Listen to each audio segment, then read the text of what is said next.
자, 반갑습니다. 여러분들 3월 16일 목요일 공개 방송입니다. 이번 주 제가 TV 방송 출연하지 않는 날들은 이렇게 이제 공개 방송 준비하고 있고요. 이제 마감 시황 방송이라고 가볍게 시청해 주시면 되겠습니다.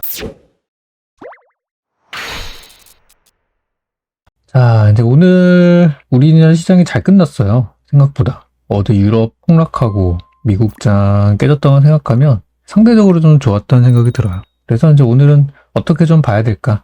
이런 얘기를 좀 드릴 거고요. 현 시점에서 어떤 매매라든지 좋은지에 대해서 우리가 2주 전에는 장투하시는 분들에 대한 기준, 그리고 단기 투자하시는 분들에 대한 기준, 이렇게 두 가지로 강의 영상을 드렸었어요. 그리고 오늘은 그때 그렇게 매매했을 때 어떤 결과가 이제 나왔을지에 대해서 한번 보도록 하겠습니다. 제가 어제 장중 방송에서 오후 3시에 오늘 단타 후보 종목을 꼽아놨어요. 어제 방송 오신 분들 다 아시죠? 그래서 어제 방송 제가 그대로 보여드리면은 딱 이렇게 드렸습니다, 어제. 그래서 3월 16일은 단타 후보 종목으로 SPG, 그리고 이제 지에넌 에너지, 카나리아 바이오, 사마알미늄 4종목을 본다. 근데 이제 다음날 아침이 됐을 때 이게 어떤 종목이 좋을지 모르잖아요. 장도 끝나지 않은 상태고 하니까. 그래서 미리 준비를 좀 해놨다가 딱 기준에 맞는 것만 매매를 하는 거예요. 상승 출발하는 종목이 있으면은 그 종목을 공략을 하고요. 아무리 전날에 좋게 찾아놔도 다음날 하락 출발하는 종목 중에 오르는 종목이 확률이 높지 않다 보니까 상승 출발하는 거를 보자고 첫 번째로 말씀드렸어요. 그리고 두 번째로는 당연한 거겠지만 하락 출발하면은 매수 금지. 사도 되는데 아침에 바로 들어갈 종목은 아닌 거예요. 그리고 이제 오르는데 5% 이상 갭상승을 했다. 이런 경우도 바로 할 만한 종목은 아닌 걸로 이렇게 이제 말씀드렸죠. 그래서 이제 요 4가지 중에서 오늘 조건에 맞았던 종목은 이제 뭐였을까? 아침에 이제 개장할 때 보니까 SPG가 딱 이게 오늘 좋은 종목이었어요. 아침에 4.8%, 5% 이상 올라가진 않았어요. 그래서 살짝 상승 출발했고, 그리고 아침에 이 종목을 들어갔을 경우 조금 눌렸다가 이렇게 솟으면서 오늘 최고가 기준으로는 뭐 한 13% 정도, 시가 대비해서 13% 정도 올랐고, 오늘 저점 대비해서는 20% 정도 올랐어요. 잘 끝났죠. SPG가 이제 어제 제가 찾아놓은 단타 후보주로 이제 적중을 했고요. 그리고 그 다음으로 이제 지에논 에너지. 지에논 에너지는 오늘 아침에 딱 0% 보합 출발해가지고 오늘 5% 정도 올랐습니다. 그러니까 SPG가 한 14% 정도 올랐고 지에논 에너지가 5% 정도 올랐고요. 그리고 카나리아 바이오는 오늘 아침 들어갔으면 한 2.8% 정도 올랐는데 수수료 세금 계산하면은 거의 뭐 한 2% 정도밖에 안 오른 거죠. 근데 요거는 이제 차트를 보니까 더 가게 생겼어요. 오늘 많이 사줬다고 하더라도 저는 나쁘지 않은 선택이었다고 봅니다. 그래서 끝났다는 게 아니라서 더 보셔도 될 만한 종목이라고 생각합니다. 그리고 근데 사마알미늄 오늘 하락 출발했어요. 그래서 오늘 살 만한 종목은 아니었지만 샀으면 많이 올라갈 만한 종목이었죠. 그래서 살 종목은 아니었지만 이 종목도 한 뭐 16% 정도 상승을 했어요. 그래서 우리가 이제 이런 거를 매일 찾아본단 말이에요. 저희 정혜원 방송에서는 항상 오후 3시가 되면은 하던 걸 멈추고 내일은 어떤 종목 단타라면 좋을까? 이런 거 찾아봅니다. 아침에 이제 요거를 놓쳐가지고 정방이랑 저희 단타반 데일리 수익에서는 오늘 루닛을 공략해서 요거는 많이 오르진 않았어요. 3% 이상 단타 했는데 딱 단타 목표치 정도 오늘 도달을 했습니다. 그래서 오늘 이렇게 약수익하고 이렇게 오늘을 마무리를 했어요. 그래서 전체적으로 요즘 시장이 변동성이 너무 큰 시장이다 보니까 이 변동성을 우리가 보고서 이제 겁먹는 게 아니라 이걸 좀 이용을 해야 돼요. 변동성이 큰 시장이 나올 때는 어떻게 매매해야 될지 이걸 이용을 해야지 시장이 안 좋으니까 이거 어떡하지 하고 걱정하실 게 아니라 상황을 우리는 이용을 해야 돼요. 그래서 요즘에는 단기 투자 하시는 분들을 위해서 이렇게 이제 방송도 하고 있고 전략도 드리고 있고 오늘도 잘 마무리됐다는 말씀을 드리겠습니다. 자, 그래서 요즘은 어제 있었던 소비자 물가지수, 생산자 물가지수 이런 계속 나오면서 어수선하죠. 거기다 이제 내일은 미국의 선물옵션 동시만기일이에요. 이게 또 어떻게 될지 몰라요. 내일 만기일이 또 시장에서 엄청난 변수가 될지도 모르는 상황입니다. 그래서 저는 이제 내일도 일단 단기주 공략을 하면서 아침에 또 추천드리고 이제 하면서 저희 장투 종목들 같이 이제 동시에 병행을 하잖아요, 우리는. 그래서 이번에 저희 종목들도 실적 발표 다 나왔고 이번에 실적 발표가 나오면서 동시에 상장 폐지의 우려도 사라졌어요. 그래서 아까 제가 장전까지 방송 전까지 계속해서 감사 보고서를 보고 있는데 혹시 여러분들 보유하신 종목이 이번 주에 웬만하면 나올 거예요. 이번 주 다음 주 안에 나올 텐데 감사 보고서가 아직 나오지 않았다면 그 종목 조심해야 될 수도 있습니다. 잘 보셔야 돼요. 지금이면은 웬만하면 감사 보고서가 나와야 되고 보통 이제 실적 나오기 전에 주주총회 일정이 먼저 나와요. 주주총회 일정이 언제인지 그게 먼저 공개가 되기 때문에요. 주총 일정 일주일 전까지는 실적이 나와야 된다는 거, 감사보고서가 나와야 된다는 거 잊지 마시고, 안 나오는 기업이면 뭔가 구린 기업일 가능성이 큽니다. 나쁜 게 없으면 이미 진작에 발표를 했을 테니까. 자, 그래서 이제 오늘은 뭘 할 거냐? 오늘하고 내일은 서로 뭐 똑같은 내용은 아니고 좀 다른 내용이 될 것 같은데요. 제가 월요일 날 저걸 했었죠. 월요일 날에 변동성 지수를 통해서 현재 우리 증시가 어떤 상황인지 알 수 있는 방법을 말씀을 드렸었어요. 그래서 그때 설명드린 걸로 보면은 오늘 우리 증시는 아침에 변동성 지수가 10% 갭상승을 했기 때문에 엄청 오늘을 좀 불안한 날이었어요. 그러니까 오늘은 장이 안 좋다. 그럼 장이 안 좋으면 뭐 해야 된다? 장이 안 좋다. 그러면 하락 종목이 더 많겠죠? 오르는 종목은 소수. 그럼 그 오르는 종목이 뭘까? 오르는 종목은 분명히 그날 강한 테마. 이런 게 제일 가능성이 높은 거고, 그럼 그날 강한 테마는 어떻게 결정이 되는가? 보통 전날부터 이미 시세를 낸 그런 종목들. 그리고 아침 개장 전에도 동시효과들이 좀 이렇게 불이 붙어 있는, 올라가고 있는 그런 것들이 오를 가능성이 크죠. 그래서 오늘 같은 경우는 SPG가 로봇으로 올랐어요. 근데 SPG가 로봇으로 올라간 그 배경을 살펴보면 레인보우 로보틱스가 올라서 이제 로봇주가 같이 테마가 됐던 것이고, 사마알미늄 같은 경우는 요즘 배터리 소재로 가는 거기 때문에 배터리는 여전히 핫하죠.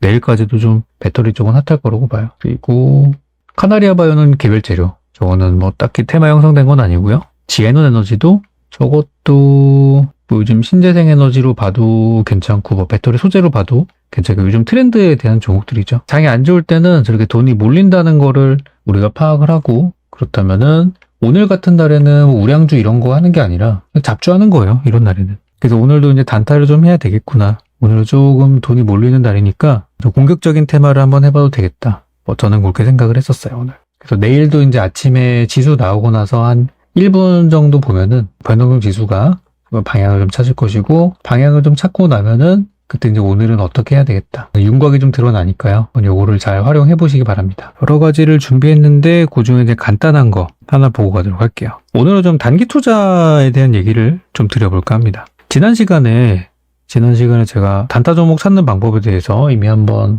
설명을 드린 적이 있어요. 그래서 실제로 제가 거기에서 설명드린 그대로 매매를 해가지고 요즘 종목들을 잘 뽑아내고 있거든요. 어제 종목도 그렇게 나온 거예요. SPG랑 그런 것들도. 너무나 쉽죠. 그래서 이제 다 알려드렸고, 아마 잘 쓰고 계시는 분들도 계신 걸로 알고 있습니다. 잘하고 계시더라고요. 그래서 오늘 아침에 제가 방송을 좀 늦게 오픈을 했는데도 바로 이제 키자마자 뭐 수익 냈다고 이렇게 올라오시더라고요. 미리 어제 알려드린 것 때문에. 그래서 잘하고 계시고 그렇게 하시면 돼요. 시장이 이제 완전히 회복이 되기 전까지는, 그러니까 금리가 안정이 되고 오르기 전까지는 단기 투자가 잘 먹힐 거라고 봅니다. 잘 될 거고요. 그래서 지난번에는 지표 설정하는 방법에 대해서 이렇게 말씀을 드렸었는데, 오늘은 그거랑 같이 보면은 좋을 만한 내용들 짧게 설명드리고 가도록 하겠습니다. 원래 오늘 시황이랑 이런 것들에 대해서 깊이 들어갈까 했는데 별로 할 게 없더라고요. 오늘 시황 뭐 있습니까? 어제는 실리콘밸리 뱅크, 오늘은 유럽의 큰 은행인 크레딧 스위스. 위험할 수 있다. 그 작년부터 재작년부터 나오던 얘기인데 항상 나오던 얘기 같아서 그거를 또 재방하기는 좀 그럴 것 같고, 그래서 그런 시황에 대한 내용들은 혹시 뭐 큰 변화가 있거나 하면은 그때도 다시 보는 걸로 할게요. 자, 오늘은 주식 하시는 분들이 기본인데 좀 많이 간과하고 있는 부분들, 그거를 좀 보려고 합니다. 오늘은 기본인데 좀 간과하고 있는 부분들, 바로 이제 이동평균선인데요. 주식 처음 하시는 분들이나 이렇게 보면은 이동평균선을 많이 이제 활용하시고 잘 이제 쓰시고 하시는데, 이게 이제 차트에 언제나 항상 이렇게 표시가 돼 있고 하다 보니까 그거를 이용을 하면서 매매를 하시면서도 뭔가 이것보다 더 화끈하고 또 뭐 정확한 뭔가 그런 기가 막힌 지표가 있지 않을까? 이렇게 생각들을 많이 하세요. 근데 저는 지금 저도 뭐 많은 지표들을 연구하고 해봤지만 결국 돌아오는 것들이 있어요. 어떨 때는 이제 특정 지표가 잘 맞아요. 뭐 지난번 설명드린 RSI 지표 같은 것도 어떨 때는 잘 맞을 때도 있고, 어떨 때는 또 드럽게 안 맞아요. 그리고 볼린저 밴드 뭐 이런 것들도 맞을 때는 되게 잘 맞는데 안 맞을 때도 있고 그래요. 이제 그거에 비해서 이동평균선은 그래도 상대적으로 다른 지표들에 비해서 좀 꾸준함이 있어요. 꾸준함. 그 지표나 이런 투자하는 것도 좀 유행이에요. 지난번에 제가 RSI 지표를 이용해서 종목을 찾는 매매법도 솔직히 그 유행이라고 저는 봐요. 지금 장에서는 그렇게 하는 게 좀 잘 먹히는 유행인 거죠.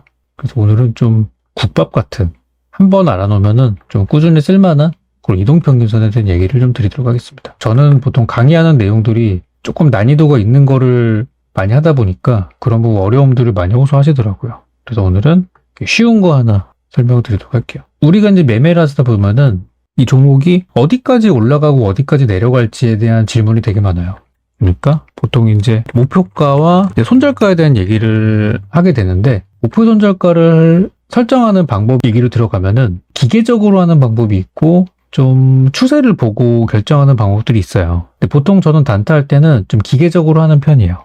뭐냐면 제가 그냥 딱 하드하게 목표가 3%, 손절가 3% 이렇게 드리는 거는 완전히 기계적으로 하는 거예요.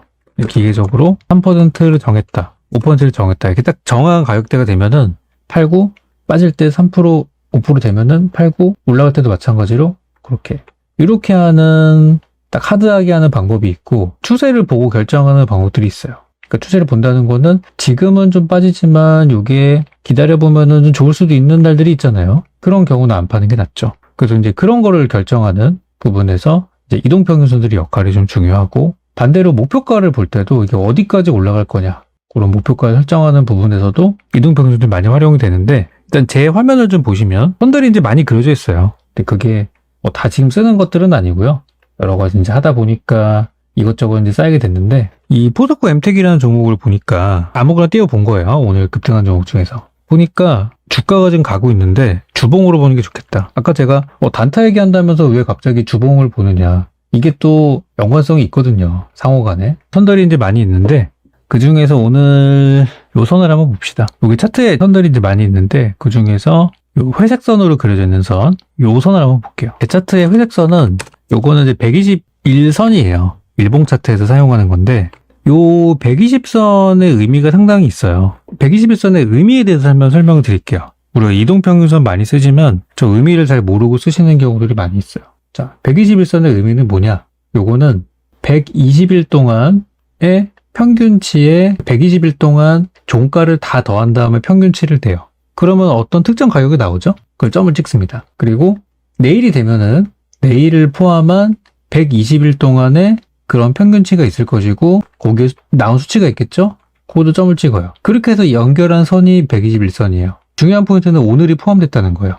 오늘을 포함해서 120일 동안의 가격의 종가에 가격의 평균치를 내서 그거를 이은 선이라는 건데 오늘이 포함되어 있다는 게 핵심이에요. 이게 뭐냐면은 만약에 오늘이 포함이 안 돼 있으면 저 이동평균선은 움직이지 않습니다. 그죠? 오늘의 시세와 상관이 없이 어제까지의 시세로만 움직일 수 있겠죠? 어제까지 시세만 가지고도. 그런데 우리가 뭐 5일선, 3일선 이런 거 쓰시는 분들 계시죠? 그런 이동평균선들은 분명히 내가 오늘 아침에 봤을 때는 저 자리가 아니었는데 저녁에 와서 보니까 그 이동평균선 자리가 바뀌어 있어요. 보통 이제 5일선 많이 쓰시죠? 5일선은 자리가 수시로 바뀝니다. 왜냐면 오늘이 포함되어 있는 시세이기 때문에 5일 동안의 평균치예요. 그 이동평균선이 찍는 자리가.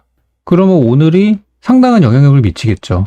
오늘을 포함한 최근의 5거래일 동안의 수치니까. 그러면 121선을 제가 왜 이제 보냐면은 121선은 오늘을 포함한 이동평균선인데 오늘이 아무리 움직여도 기존에 이제 119일치까지 포함한 수치이기 때문에 저게 잘 움직이지가 않아요. 이거 뭐야. 그래서 이 이동평균선의 숫자가 크면 클수록 우리가 지지선 또는 저항선 이런 걸로 활용을 할 수 있는 거고 그 이유는 저 자리에서 딱 붙어 있기 때문이에요. 크게 움직이지 않기 때문에. 근데 5일선 이런 걸로 매매하시는 게 되게 위험한 이유가 분명히 아침에 5일선이 여기 있었는데 급등하면은 걔도 저녁 때 되면은 훌쩍 가버립니다. 그러니까 내가 잡아놓은 기준선이 이동해버리는 거예요. 근데 이평선 강의하시는 분들 중에 이걸 얘기하는 분들이 별로 없더라고요. 그래서 왜 장기 이평선을 써야 되는지에 대해서 오늘 먼저 설명을 드린 거예요. 그래서 뭐 자매품으로는 121선도 있고 241선도 있고 481선도 있고 그래요. 그거는 뭐 취향입니다. 뭐가 좋다 그것보다는 취향이에요. 그래서 121선은 어떤 그런 장기 이동평균선의 이제 하나입니다. 그 중에 하나. 보통 121선 정도는 돼야 좀 장기 이동평균선이라고 보통 얘기를 좀 하고요. 그럼 이거를 왜 쓰는지 지금부터 설명을 드릴게요. 왜 쓰느냐 이거를.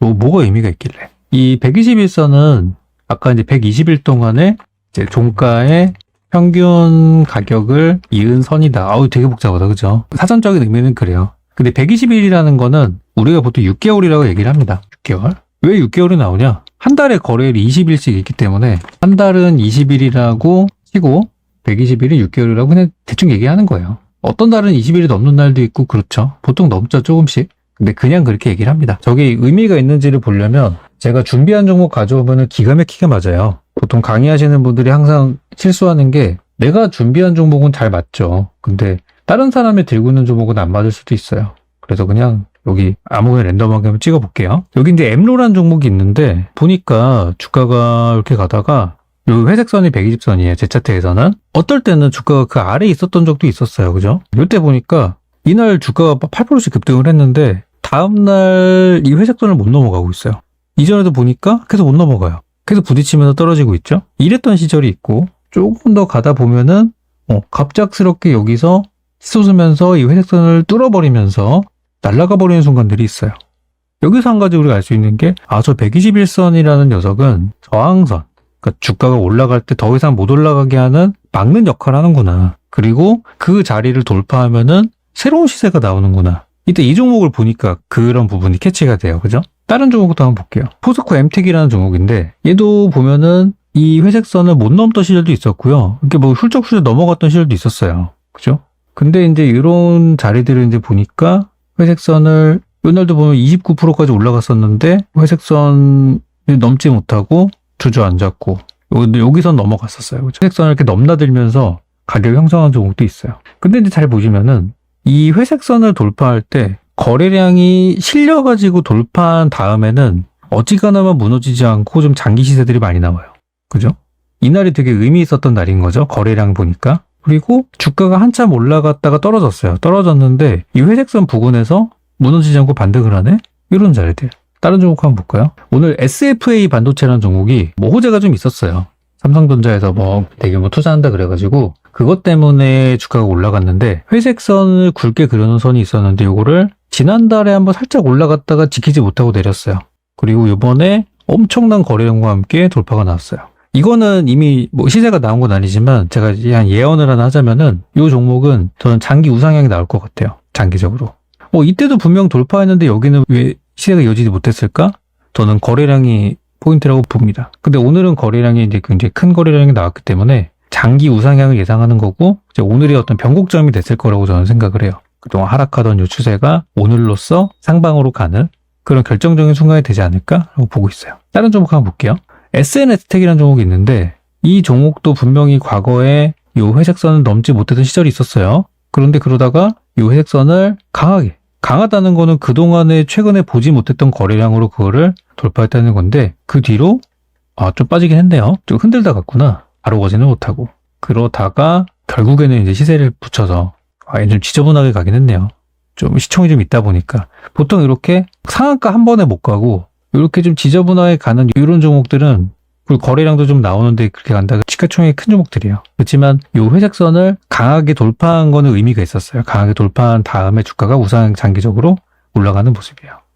그 나중에 가다가 요 근처에서 반등했는데 요거는 그렇게 의미 있는 자리는 아니고 하나만 더 볼까요? RS 오토메이션. 바닥에서 거래 질린 상승 나와줬고 시세 나왔고 떨어지는 게 여기서 받쳐가지고 다시 올라갔고 이 회색선은 어떤 바닥에서 올라가는 종목한테는 벽이 될 수도 있고 이미 한번 올라간 다음에 떨어질 때는 지지의 역할을 하고 또 어떤 종목의 추세가 바뀔 때 이 자리를 거래량이 실려서 강하게 돌파하고 나면은 이제 확률적으로 우상향이 많이 나온다. 우린 이런 정보를 지금 몇몇 종목을 통해서 알 수 있습니다. 이건 아마 여러분들이 다른 종목들 한번 시간 내셔서 쭉 보셔도 그런 공통점들이 많이 나올 거예요. 최근 차트뿐 아니라 옛날 차트 봐도 거의 비슷한 정답이 나올 겁니다. 요건 2021년도 건데요. 비슷해요. 그래서 요 120선의 역할을 잘 보시면은 주가가 현재 주가가 121선보다 아래에 있으면 요거는 아직 알껍질을 깨고 나오지 못한 그런 어떤 병아리 같은 상태라고 보시면 돼요. 그 벽이 있어서 그걸 아직 깨지 못했어요. 올라가더라도 좀 한계가 있어요. 있으면은 121선이 흔히 말하는 저항선, 매물벽이 되는 거예요. 그러면 내가 이제 단타를 하는데 현재 내가 단타를 할 생각이 있는데 예를 들어서 어떠한 이유로 다른 종목 보자. 어떠한 이유로 이 종목을 내가 사고 싶어요. 이거 좋은 예제가 있네요. 주가가 딱 있는데 갑자기 아침에 이 종목이 막 치솟아요. 어떠한 이유로? 차트를 지어볼게요. 아침에 딱 장이 열렸어요. 장이 열렸는데 주가 올라가고 있어요. 그러면 바닥에서 갑자기 거래도 붙고 아침에 거래량이 많지 않으니까 이 정도 해가지고 올라가고 있어요. 그럼 이거를 내가 들어가는데 과연 어디까지 가져가면 좋을까? 만약에 여기서 내가 샀다고 하면은 이 자리에 매수했다고 하면은 이 종목은 분명 이 구간에서 부딪힐 가능성이 굉장히 커요. 물론 종목마다 사정은 다르지만 이거는 정말 오랫동안 그 구간에서 부딪혔던 적이 많았던 사례들이 워낙에 수도 셀 수 없이 많기 때문에 투자하는 사람들이 대부분 그렇게 생각을 하는 가격대가 저 121선이 위치한 가격대예요. 그래서 이런 종목들이 올라간다면은 보통 한 7,500원, 7,600원 정도 요 구간에서 한번 부딪히겠거니라고 보통 생각을 합니다. 상식적으로. 그래서 요쯤에서 목표 가격 형성이 많이 돼요. 그쯤 가면은 판단 얘기예요. 투자하는 사람들은. 그래서 좀 일찍 봤다 그러면은 좀 먹을 구간이 많은 거고 내가 늦게 봐가지고 이미 시세가 한참 나와서 한 요쯤까지 왔는데 봤어요. 그러면 저항선이 코앞에 있으니까 이건 내 먹을 수 있는 구간이 얼마 없는 거예요. 뭐 돌파할 수도 있지만 일단 그렇게 생각을 하는 거예요. 그래서 이런 자리쯤에 왔을 때는 웬만하면은 안 들어가는 게 좋아요. 수익이 안 날 수도 있기 때문에. 그래서 보통 이런 경우는 주가가 아예 돌파해버린 다음 사는 것도 좋은 방법이에요. 그러니까 장중에 애매하게 돌파한 거 말고 종가 기준으로 돌파한 다음에. 그래서 단기 투자자는 저항선 근처에서는 매매를 잘 하지 않습니다. 차라리 돌파를 한 뒤, 그러니까 주가가 위로 올라간 뒤에 적어도 최소한 이런 모습이라고 또 나온 다음에 이렇게 끝났어요. 최소한 돌파하는 걸 확인한 다음에 들어가는 게 단기 투자자들이 이제 좀 선호하는 자리들이에요. 이런 자리들. 수익률이 높다. 그리고 이제 또 한 가지 또 볼만한 부분이 아까 이제 바닥에서 거래량이 실려가지고 평소에 내가 보지 못했던 거래량과 함께 주가가 120선 돌파한 경우는 추세적인 그런 변화가 나온다는 그런 말씀을 좀 드렸었어요. 조용하던 종목이 갑자기 날아간다. 뭐 그런 경우에 보통 이제 120선을 돌파하는 또 세아 메카닉스 이것도 보면은 바닥에서 시계 올라왔어요. 시계 올라왔는데 여기를 못 넘고 여기 못 넘죠. 여기 뭐가 있길래 아무것도 없어요. 그냥 121선을 지나가고 있을 뿐. 근데 여기가 항상 저항선 역할을 많이 하니까 사람들이 일단 거기서는 좀 팔아야 되겠구나 라고 생각하는 거예요. 그래서 보통 목표가 설정을 할 때는 이런 가격을 설정을 합니다. 근데 제가 아까 5일선이나 11선 이런 거는 왜 안 된다고 말씀드렸냐면 걔가 장중에 계속 바뀌어요. 수치가 막. 그래서 그거를 기준으로 삼기는 어려운 거고 이런 120선 같은 경우는 항상 그 자리에 있으니까 어지간하면 안 바뀌기 때문에 그런 걸 기준으로 삼을 수 있는 거예요. 그래서 단타 하시는 분들은 주가가 웬만하면 121선 아래에 있는 종목을 공략하는 거는 그렇게 추천드리진 않아요. 그거 하나 보시면 되겠고 그러면 어떤 종목이 좋을까? 지난 시간에 제가 2주 전에 그때 영상을 이제 보신 분들이 좀 도움이 되고 못 보신 분들은 조금 빈 공간이 있을 텐데 좀 설명을 좀 드리면은 저는 이제 급등한 종목에 이미 한 차례 급등한 종목에 2차 상승을 많이 노리는 편이에요. 그러니까 바닥에 있는 게 갑자기 뛰는 거는 솔직히 예상하기 어렵고 한 번 올랐어요. 그럼 그 종목이 또 올릴 종목인가? 다음 날에 한 번 더 갈 종목이냐? 아니면 눌렸다 갈 종목이냐? 이제 이런 거를 저는 많이 연구를 하거든요. 이런 걸 저는 선호를 하는데 급등주를 여러분들이 보실 때도 오늘만 보시더라도 상승 종목이 많아요. 그죠? 그럼 이 중에 내일 추가 상승할 종목이 뭐냐? 그런 부분을 봤을 때 저 120선보다 아래에 있는 종목에 포착이 되면은 그거는 조금 생각을 다시 해보실 필요가 있다는 거예요. 물론 갈 수도 있어요. 갈 수도 있지만 몰라도 거기도 벽이 돼서 부딪히는 경우가 많기 때문에 이게 번번이 못 넘어가잖아요. 이제부터 바뀌었어요? 거래량이 실린 상승이 뚫고 나서부터가 상승이 바뀌었지 뚫기 전까지는 모르는 거예요. 항상 거기 벽이 될 수 있어요. 그래서 어떤 추세의 전환점이 많이 됩니다. 그래서 보통 단기 투자자들은 저 120선을 돌파한 뒤에 들어가는 게 일반적인 타점이 이제 그렇다는 거예요. 그 아래에서 잘 들어가진 않고 보통 위에서 많이 들어가게 됩니다. 종목을 고르실 때. 급등주를 따라 들어갈 때. 그리고 한 가지 더 말씀을 드리면은 주가와 120선 간의 거리를 한번 보고 주가가 120선보다 많이 벌어져 있다. 이격도라는 표현을 많이 쓰는데 많이 벌어져 있는 경우는 일단 시세가 어느 정도 들어온 종목이라고 봐도 무방해요. 그러니까 보면은 선익 시스템이라는 종목이 있는데 주가가 이제 막 신나게 날아가는 구간도 있고 떨어지는 구간도 있고 막 그래요. 그럼 나는 어느 정도 가격에서 사는 게 좋을까? 그런 고민을 하게 되죠. 그럼 여기 사는 게 제일 싸요. 근데 막상 여기 왔을 때 이게 이렇게 갈지 모르잖아요. 그거를. 기업 분석하지 않으면 차트상에서는 모르죠. 물론 저희는 신호가 있으니까 알 수 있다 하지만 그래도 확신하면 안 되는 거예요. 이런 데 사는 게 제일 싸죠. 근데 올라가도 이 회색선이 벽이 될 가능성이 큽니다. 근데 이 경우는 거래가 붙어서 뚫어져가지고 추세가 바뀌었어요. 이날을 기점으로 해서. 최전에 됐죠? 이제 그런 역할을 이제 보시는 건데 이런 데 들어가는 건 단타가 되게 힘들어요. 이 경우는 그래도 한 달 안에 마무리가 됐지만 못 넘어가서 계속 이런 종목들이 많다는 거예요. 그 단기 투자자들은 급등한 다음 2차 상승을 노리는 경우에 이런 자리를 돌파를 막 한 이런 급등 자리에 그 다음 날을 노리는 게 좀 승률이 높고요. 그리고 이런 경우도 있어요. 지금 제가 찾으려고 하니까 잘 안 찾아지는데 방금 설명드린 건 이거예요. 이동평균선을 이렇게 지나가고 있고 주가가 캔들이 그거를 강하게 돌파한 거래량도 많이 실려있는 이런 상황을 저는 말씀드린 건데 가끔 이런 경우도 있어요. 이동평균선이 이렇게 있는데 주가가 여기를 이렇게 밟고 올라가는 경우들도 있어요. 이런 경우들은 다음날 추가 상승이 잘 나와요. 다음날 돌파한 경우도 다음날 추가 상승이 잘 나오는데 다음날 무조건 가는 건 아니고 아침에 상승 출발하는지 하락 출발하는지를 보시는 게 좋아요. 근데 만약에 상승 출발한다면 어떻게 알 수 있냐? 동시호가 보면 알죠. 아침에 동시호가를 보고 상승 출발할 것으로 호가가 이렇게 잡힌다 그러면은 그날 아침에 들어갔을 때 단타가 잘 되는 그런 구간으로 볼 수 있어요. 그래서 그 자리들이 보실 때도 그런 장대 양봉이 있으면은 좀 주의 깊게 보실 필요가 있어요. 그러니까 오늘 상승 한번 제가 쭉 둘러보면 레인보우 로보틱스는 아니죠. 이거는 이 많이 올랐으니까 이것도 아니죠. 이것도 아니야. 근데 올라가는 종목들 보면은 SFA 반도체처럼 바닥에서 이렇게 올라가는 종목들이 있어요. 이런 것들은 내일 추가 상승 가능성도 있다고 보고 이미 올라가네. 이미. 시간의 거래 제 방송하면서 시간의 거래 보지도 않았는데 이미 가고 있어요 벌써. 그러니까 이런 거 냄새 맡은 거죠. 이제 시작하는 거니까 저런 거는 물려도 나중에 또 올라가겠지라고 생각을 보통 해요. 뭐 삼성제약 같은 것도 괜찮을 수 있고 좀 윗꼬리가 좀 별로긴 합니다만 그런 급등주를 보시면은 다음날 추가 상승이 잘 나온다는 거예요. 그리고 급등을 하는 봉이 나왔는데 저 회색선 자리를 딱 밟고서 올라가는 저런 자리들. 이건 좀 약하네요. 이런 게 이제 추가 상승이 다음날 잘 나와요. 그래서 급등주를 그냥 무조건 급등 나왔으니까 다음날 한 번 더 가고 이제 그렇게 보시면 안 되고 이제 그 자리를 보시는 거예요. 자리를. 여기서도 보면은 KG 케미칼. 근데 얘는 여기서 이제 급등을 해서 회색선을 밟고 올라가잖아요. 이런 것들이 힘이 좋은 거예요. 딱 지지를 하고 올라가는 거기 때문에. 다음날 너무 좋아서 그런가 갭상승을 그냥 20% 해버렸기 때문에 이런 거는 매매하기 힘들죠. 이건 좀 물리기 쉬운 그런 자리라서 상승이 너무 많이 나온 거는 따라 붙기가 좀 그렇습니다. 적당히 나오면 좋은데 최근에 서진 오토모티브라는 종목이 있었어요. 얘가 딱 이렇게 밟고 올라가더라고요. 그래서 굉장히 좋은 자리였었는데 다음날 얘도 갭을 너무 크게 띄웠어요. 5.9%. 근데 이런 것들이 돈이 많이 들어오는 이유가 어차피 바닥에서 시작하는 종목이나 이런 거는 물려도 또 가기 때문에 그냥 들어와요. 물론 제 스타일은 아니지만 저는 5% 이상 넘어가면 잘 안 사거든요. 그래서 이 경우도 눌렸다가 다음날 이렇게 갔죠. 그래서 이런 경우 갭이 너무 크게 떠버리면은 좀 기다렸다 사는 것도 괜찮아요. 그리고 뭐 이런 것도 장중에 보통 한 20% 정도 이상 올라간 종목이다라고 하면은 뭐 가온칩스 같은 종목들도 넘어갔잖아요. 그러니까 아래에서 올라가는 건 시간이 걸리는데 보통 이거를 뚫고 올라간 다음에는 추세가 바뀌어버리기 때문에 이런 자리에서 단타를 많이 한다는 거예요.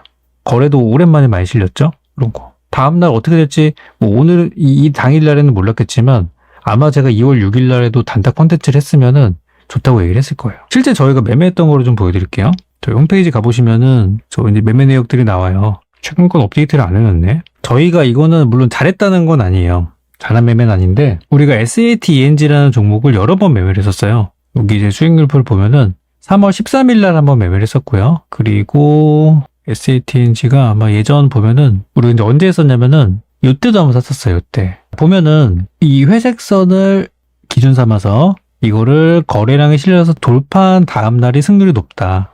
이 종목은 되게 재밌는 게 여기 보시면은 거래량이 실려가지고 급등이 나왔는데 회색선 못 넘어갔어요. 그러니까 이런 경우는 다음날 들어갔을 때 물론 이날은 수익이 났겠지만 이거는 뭐 깔끔한 수익은 아니었을 거예요. 못 넘었잖아요. 그죠? 근데 이 날은 보면은 이 자리를 급등을 아주 깔끔하게 해놨어요. 굉장히 힘이 좋은 이런 경우는 다음날에 그냥 시가에 들어가도 수익이 납니다. 다음날 9% 정도 올랐고 그 다음에 쉬다가 더 갔죠.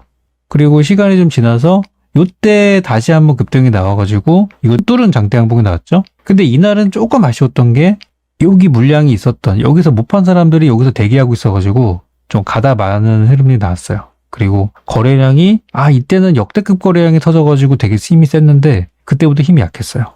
근데도 전 들어갔어요. 그때는 이제 기업을 믿고 들어갔는데 조금 실수였죠. 그때 그 종목이 이제 올라가다가 딱 3%밖에 못 가고 빠졌어요. 그래서 이 경우는 저희가 들고 있다가 다음번에 올라갈 때 팔긴 했는데 여기서 팔았어요. 실패 사례입니다. 실패 사례 이거는 저희가 잘했다는 게 아니라 실패 사례 보여드리는 거예요. 결국에는 오르죠. 결국 올라가지만 요래서 못 갔다는 걸 보여드리는 거예요. 왜 여기는 좋고 여기는 안 좋은지 차이를 아시면 됩니다.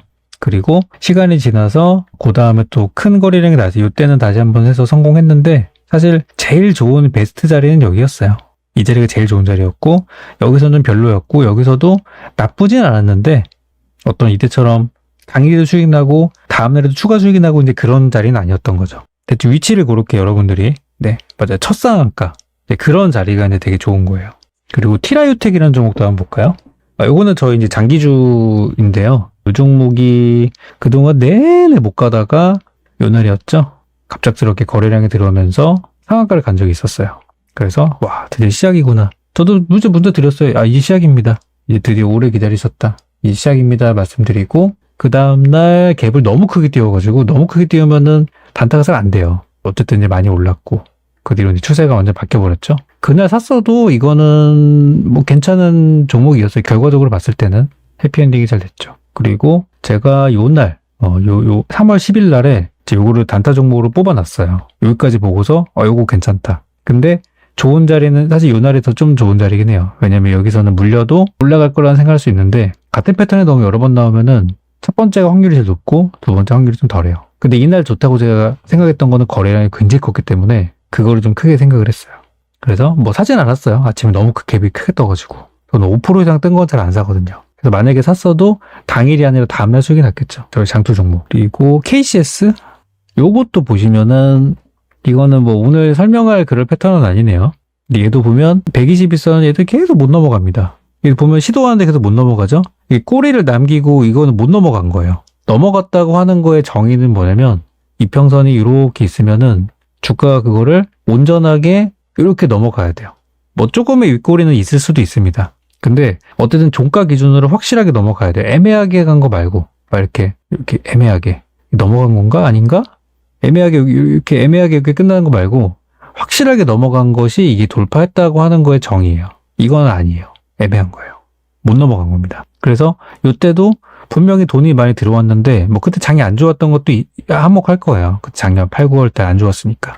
돈이 들어왔는데 이제 못 갔던 거죠, 이거는. 계속 못 넘어가요. 120선이 계속 못 넘어갑니다. 그러다가 그거를 이제 여기서 한번 돈이 들어와서 시도를 한번 했어요. 이때도 못 넘어갔죠? 딱 거기서 멈추잖아요? 못 넘어갔어요. 그리고 힘을 다시 모아서 뚫었는데 여기서도 못 넘어갔어요. 이거는 돌파했다고 할 수 없는 그런 자리들입니다. 그러다가 이렇게 이제 상승이 나오면서 추세가 바뀌었죠. 시저분하게 가다가 이렇게 우여곡절을 겪고 올라가게 됐는데 어떤 이 저항선을 돌파하는 거랑 신고가를 돌파하는 거는 되게 비슷해요. 그러니까 신고가라고 하는 거는 최근에 매물대를 돌파한다는 이제 그런 개념인데 여기까지 설명하면 좀 말이 길어지지만 그냥 말 나온 김에 좀 하자면 저항선의 개념은 되게 비슷해요. 그러니까 121선이라는 거는 과거에 이런 형태의 주가들이 많았기 때문에 우리가 많이 이제 상식적으로 알고 있는 그런 선들이라면 흔히 말하는 이제 고점 매물대는 이전에 많은 사람들이 물려서 못 파는 자리를 보통 얘기를 해요. 그러면 보통 사람들이 어디서 많이 물릴까? 사람은 항상 비슷한 것 같아요. 10년 전도, 20년 전도. 언제나 급등이 나오면은 삽니다. 한 20몇 프로 가고 있으면은 이거 좀 더 가면 30%인데 오늘 힘이 굉장히 좋으니까 내가 살짝 들어가서 살짝 단타하고 나도 되겠지? 라고 너무 이 추세를 믿는 거예요. 잘 가는 경우도 있지만 보통은 잘 못 가서 이렇게 들어가면은 그래서 결국에 이런 식으로 윗꼬리를 길게 단 이런 양봉으로 끝나게 되면서 물려서 남게 되는 거예요. 하다 보니까 못 판 거예요. 처음에 이쯤에서 끊었으면 되는데 너무 많이 떨어지니까 손절하지 못하고 이제 지방령이 돼서 요 가격대만 오면 나는 판다. 난 이것만 오면은 팔고 나는 떠날 거야. 라고 매일매일을 다짐을 하게 되죠. 그래서 여기서 매물대가 형성이 되는 겁니다. 그러면 그런 가격을 찾아볼 수 있어요, 우리는. 보면 뭐 이런 자리들이에요. 거래량이 엄청 나왔는데 윗꼬리 아쉬움을 남기고 이런 윗꼬리를 남기고 끝나는 이런 자리들은 항상 여기서 지방령들이 기다리고 있어요.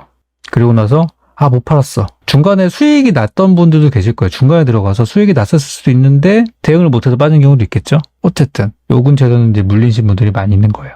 그래서 이런 자리도 이 121선처럼 매물대 역할을 해요. 그래서 이런 데는 돌파하는데 똑같은 개념이에요. 아까 우리가 121선을 쭉 그려놓고 주가가 보통 거기를 잘 못 넘어가는데 아예 그거를 돌파하고 난 다음부터는 탄력이 좀 잘 나온다. 그리고 장대 양봉이 그 위쪽에서 이렇게 밟고 시작하는 경우는 힘이 좋다. 여기 똑같이 적용돼요. 이것도 이런 가격대에다 선을 그냥 그려놓고 하나의 저항선이 있다고 생각하시면 돼요. 그럼 이거를 거래량과 함께 강하게 뚫는 순간이 온다면은 그거 따라 붙어도 돼요. 못 가잖아요. 이게 뭐가 있길래 못 가는 거야? 뭔데? 6,200원이 뭔데 이게? 그죠? 못 넘어가잖아요. 계속해서. 그러다가 이런 순간이 왔다. 3월 6일날. 드디어 그날이 왔죠? 이 다음날 이거 수익 납니다. 들어가면. 근데 뭐 많이 나진 않았어요. 그래도 이런 자리 들어가는 이유는 물려도 또 올라가기 때문에 사는 거예요. 결국 갔잖아요. 그래서 우리가 이날 샀어요. 3월 7일 저 매수했거든요. 이 종목. 근데 수익 안 났습니다. 그날. 안 났는데 홀딩 했어요. 그냥. 다음날 살짝 갔다 오는데도 안 팔고 우리는 3월 9일날 팔았어요. 그리고 다음날 상한가 더 가더라고요. 배 아팠죠. 왜 샀는지 아시겠죠? 그래서 오늘 설명하려고 한 것들보다 좀 양을 많이 했는데 내일 것까지 다 설명해버렸는데 좀 정리를 드리겠습니다. 방송이 너무 길어져가지고 좀 짧게 마무리하겠습니다. 근데 오늘 내용은 우리가 목표 손절가를 하는 데 있어서 기준이 없으신 분들, 그냥 무조건 3% 5% 이렇게 기준을 잡으시는 분들 계시는데요. 뭐 그것도 나쁘진 않아요. 그런데 장이 너무 안 좋고 불투명하면 저렇게 하는 게 맞는데 지금은 저는 상승장과 이제 반등장이 큰 흐름으로는 나오고 있다고 저는 판단을 하고 있어요. 이럴 때는 좀 더 봐도 되지 않을까? 추세가 잘 지켜진다면 그런 과정에서는 어떤 우리가 참고할 만한 지표가 뭐가 있을까? 그래서 오늘은 121선을 놓고 주가가 아직 121선 아래에 있다면 아직 그 종목이 시작하지 않은 종목이고요. 그 자리를 쉽게 넘어가긴 힘들다는 거, 그리고 돌파를 한 이후부터가 본게임 시작이다라는 거. 그렇기 때문에 단기 투자자는 121선을 돌파한 이후에 보시는 게 좋고요. 그럼 좀 더 정확하게 어떤 타이밍이 좋으냐? 저 자리를 강하게 돌파한 다음 보는 게 좋아요. 그럼 강하다는 거의 의미는 뭐야? 강하다는 거는 봉 자체도 크고 거래량도 많이 나온 걸 의미합니다. 근데 웬만하면 그 거래량은 최근에 수개월간 내가 보지 못했던 최초의 큰 거래량일수록 좋아요. 와, 내 최근 6개월 동안 이렇게 크게 거래량 터지는 거 처음인데? 이런 거 있죠. 급등이 나왔는데 며칠 전에 더 큰 거래량이 나왔어요. 그 의미 없어요. 무조건 첫 번째를 잡아야 수익이 잘 나요. 첫 번째를 잡아야 물려도 탈출할 수 있는 타이밍이 있는데 보통 2차, 3차 시세를 잡는 경우는 이미 많이 오른 상태에서 들어가기 때문에 그게 안 되는데 잡으려면 처음에 잡아야 돼요. 무조건. 121선이 그런 역할을 한다. 여기까지입니다. 오늘 내용을 한번 여러분들이 다른 종목들에도 접목을 한번 시켜보시고 보다 보면은 제 얘기가 이해가 좀 되실 거입니다. 뭐 안 맞는 종목도 있겠죠. 뭐 차트라는 게 정답 100%는 아니니까. 그렇지만 한 8, 90%는 맞을 거라고 저는 생각해요. 그래서 여러 가지 유행 타는 여러 가지 지표들에 비해서 좀 스테디하게 앞으로 요걸 가지고도 몇 년간 여러분들 뭐 10년 이상 사용할 수 있을 거예요. 하나의 기준점으로. 오늘 내용 도움 되셨나요? 좀 어렵진 않았죠? 저 되게 쉽게 설명을 한다고 했는데 잘 전달이 됐는지 모르겠어요. 일단 요것도 일주일 정도는 제가 공개 방송으로 남겨놓을 거니까 편하게 시청하시면서 복귀 한번 해보시고 매매 타점을 잡는데 도움이 되셨으면 좋겠습니다. 저는 오늘 여기서 마치고요. 내일 같은 시간, 내일 오후 4시 그때 유익한 내용으로 좀 찾아오겠습니다.